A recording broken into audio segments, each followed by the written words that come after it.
Olá pessoas, meu nome é Ricardo e sou professor de Física. Eu vou passar mais aqui algumas dicas para o PAIS 3. Hoje eu vou falar aqui sobre força magnética que atua em cargas, certo? Mas antes disso eu vou passar alguma ideia geral aqui sobre campos. A gente estuda outros campos além do campo magnético, que no caso vai ser o foco aqui. A gente estuda também campo gravitacional e campo elétrico, né? Eu vou colocar aqui algumas semelhanças com relação a esses campos, né?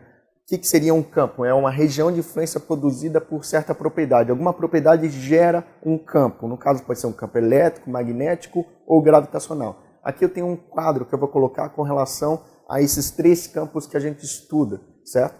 E aí aqui eu tenho nessa primeira linha aqui a ideia do que é necessário para produzir esses campos. O que a gente precisa para produzir esses campos? Qual que é a propriedade que a gente precisa para produzir esses campos? No caso de um campo elétrico, a propriedade para produzir um campo elétrico seria carga elétrica. A carga elétrica gera um campo elétrico. Para produzir um campo gravitacional, né, eu vou ter, necessário aqui para interagir com o campo elétrico. Então, primeiro, eu tenho necessário para produzir um campo elétrico, eu tenho carga elétrica, e necessário para interagir com o campo elétrico, eu vou ter carga elétrica também.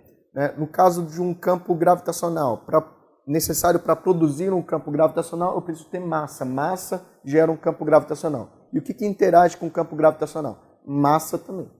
E se eu tiver um campo magnético, o que produz, né, um campo magnético? Né? O que é necessário para produzir um campo magnético?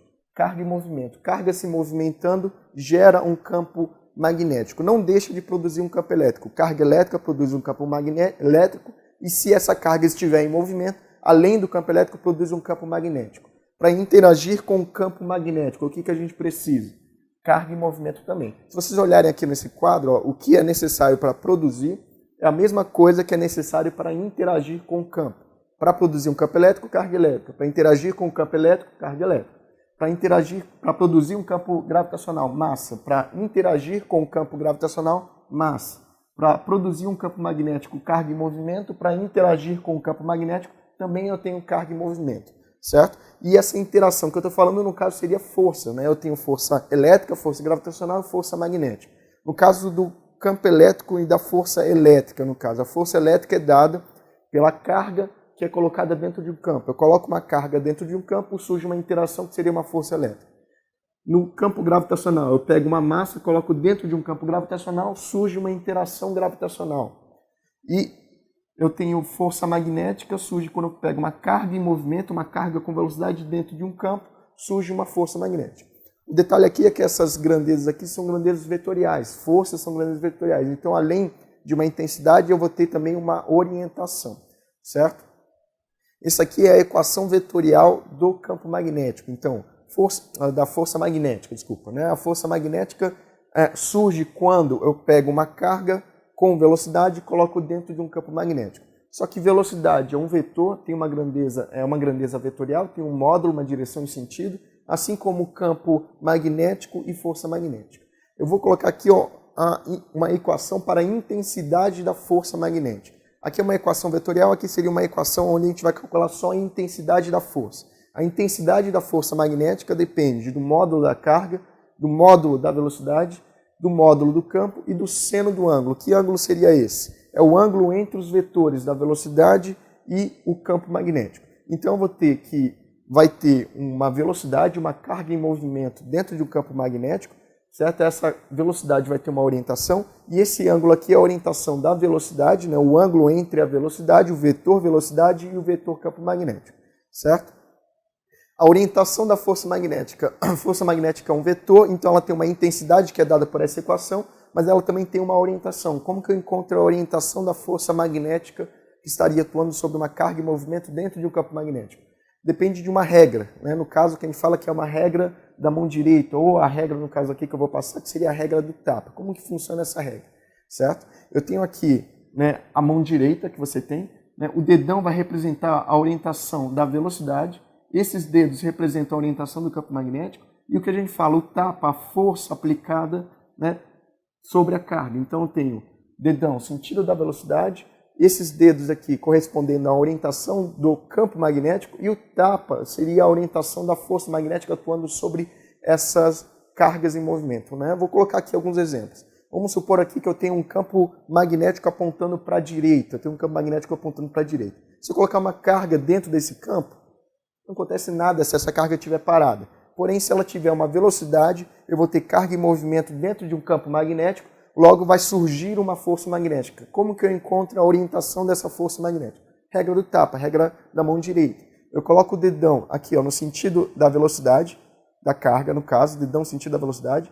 Esses dedos aqui vão estar na orientação do campo magnético, que no caso aqui está para a direita, e a força magnética seria o tapa atuando sobre essa carga. Então eu teria que dar aqui um tapa, né, que estaria fazendo uma força orientada no sentido do plano aqui, dessa superfície. No caso aqui eu vou colocar como sendo uma força magnética com uma bolinha com xizinho. Bolinha com xizinho representa um vetor entrando na superfície. Uma bolinha com pontinho representaria um vetor saindo. Um outro exemplo aqui, eu tenho um campo magnético agora que está apontando para cima. Tem uma carga que no caso não é uma carga positiva, no caso agora é uma carga negativa. E ela tem uma velocidade para a esquerda, aqui, uma velocidade para a esquerda. Se eu tiver uma carga negativa com a velocidade para a esquerda, vamos lá, colocar o dedão no sentido da velocidade. Então eu venho desse lado de cá, eu coloco o dedão no sentido da velocidade. Dedão no sentido aqui para a esquerda. Campo magnético, que seriam esses dedos, orientado para cima. Então eu vou ter a força magnética, no caso aqui, o tapa entrando. Não, numa carga negativa o que acontece é o contrário do que acontece numa carga positiva. Se na positiva aqui eu coloco o tapa como sendo entrando no plano do quadro, na negativa acontece o contrário. Então a gente pode falar que numa carga positiva você dá o tapa para descobrir a orientação com a palma da mão. Na carga negativa com as costas da mão. Então eu vou ter aqui velocidade aqui para a esquerda, campo subindo, e o tapa que estaria atuando aqui, dando a orientação da força, seria com as costas da mão. No caso aqui seria saindo do plano da superfície, aqui, né? Saindo da superfície. Uma força magnética com bolinha, pontinho, que representa um vetor saindo. Mas aqui alguns exemplos. Se eu tiver um campo magnético entrando aqui na superfície do quadro, né, da tela aqui, um campo magnético entrando na superfície da tela. Se eu tiver aqui uma carga positiva, né, e essa carga positiva tiver uma velocidade para a direita. Então vamos lá, dedão no sentido da velocidade, campo magnético, no caso aqui está entrando no plano aqui, então eu vou ter que colocar os dedos entrando na superfície. Qual que vai ser a orientação da força? Bom, é uma carga positiva. Carga positiva, o tapa vai ser com a palma da mão, então a força magnética atuando seria aqui no caso para cima. Então eu teria uma força magnética para cima. Mais um exemplo aqui. Se eu tiver um campo magnético apontando para cima, tiver uma carga positiva com uma velocidade também orientada para cima, qual que vai ser a orientação da força? Bom, eu tenho velocidade para cima e o campo está para cima. Aqui no caso dá para perceber que eu não consigo fazer a regra, porque eu tenho uma velocidade para cima e também eu tenho um campo para cima. A gente usa a regra da mão direita para manter essa orientação entre o dedão e esses dedos aqui como sendo uma direção de 90 graus. Aqui no caso eu não consigo fazer isso. Então nesse caso, se vocês olharem, o ângulo entre o vetor velocidade e o campo magnético, que aparece aqui na equação da intensidade da força magnética, no caso vai ser o ângulo zero. Eles estão na mesma direção, mesmo sentido, o ângulo entre eles seria zero. E aí, tendo o seno de o ângulo zero, daria dando zero, então eu tenho que, quando eu tenho uma velocidade da partícula se movimentando dentro do campo magnético na mesma direção do campo, velocidade na mesma direção do campo, certo? No caso 0 graus ou 180 graus, eu não vou ter força magnética. Último caso aqui, se eu pegar aqui numa região do espaço onde eu tenho um campo magnético, nessa região atua um campo magnético. Tenho aqui uma carga positiva e ela tem uma velocidade aqui para a direita. Como que vai ser a orientação da força? A mesma coisa, dedão aqui no sentido da velocidade, campo magnético no caso entrando no plano aqui, força magnética estaria atuando para cima, força magnética para cima. Certo? Se eu tenho aqui uma partícula com velocidade dentro de um campo, uma velocidade para a direita, uma força magnética para cima, qual que vai ser a orientação do movimento que essa partícula vai ter? Tendo o movimento para um lado e a força atuando perpendicular a esse movimento. Se eu pegar aqui, a movimentação dessa carga dentro desse campo vai ser de um movimento circular. A carga vai fazer um movimento circular dentro desse campo. Ela vai ter uma trajetória circular onde eu vou ter um raio R aqui. Como que eu calculo esse raio R aqui da trajetória dessa partícula? Certo? Em partículas se movimentando dentro do campo magnético, a força magnética atua como sendo uma resultante centrípeta.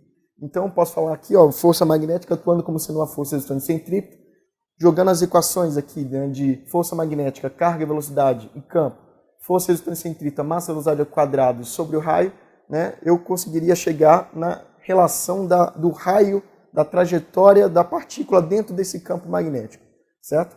Que seria dependente da massa, da velocidade, da carga e do campo que existe nessa região, certo? Gente, então é isso, né? Lembrando, né, dessa equaçãozinha aqui, ela é interessante, né? E essa é a dica aqui para a prova de vocês. Boa prova, gente. Valeu!